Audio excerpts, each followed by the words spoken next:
বাংলাদেশ জামাত ইসলামী স্বাধীনতা বিরোধী ছিল না, তারা ছিল এনডিআর বিরোধী।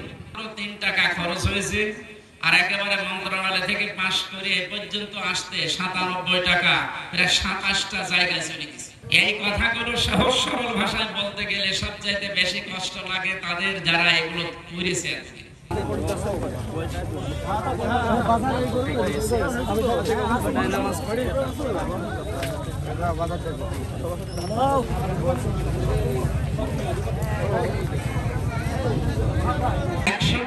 মাত্র 3 টাকা খরচ হয় আর 97 টাকা খেয়ে ফেলে।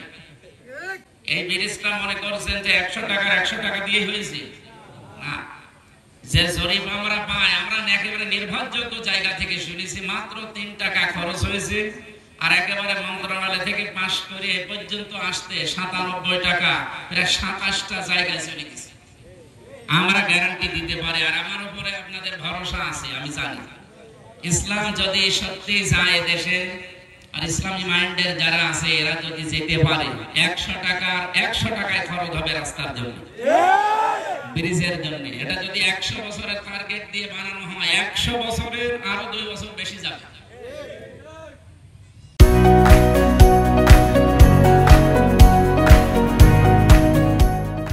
আপনারা এর বাস্তব দেখেছেন যে হার্ডিন ব্রিজ যেটা, এটা যে টার্গেট দিয়েছিল তার চাইতে বেশি সময় এখনো চলছে না।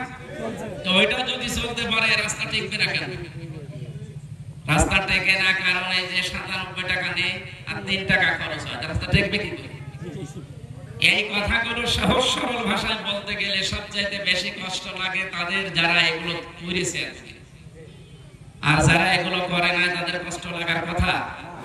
বাংলাদেশ জামাত ইসলামীর প্রতি যে দোষ 54 বছর আপনারা দিচ্ছেন, বাংলাদেশে বিভিন্ন মানুষে দেয়, সবাই দেয় না, কিছু মানুষ দেয়। কেন দেয়? বলে যে দেশের বিরুদ্ধে ছিলাম। একটা জরিপ আজকে পেয়েছি, এটা হচ্ছে বাংলাদেশ জামাত ইসলামী স্বাধীনতা বিরোধী ছিল না, তারা ছিল এনডিআর বিরোধী। আপনি যদি বই পুস্তক পড়েন, ইতিহাস পড়েন, দেখবেন। আর যাদের এই বয়স আছে তাদের কাছে ভালো করে জিজ্ঞাসা করে সঠিক কথা বলা লাগবে।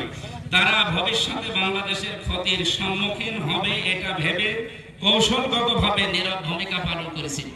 তাদেরকে যে যুদ্ধ অপরাধী বলা হয়, এটা তাহা মিথ্যা কথা।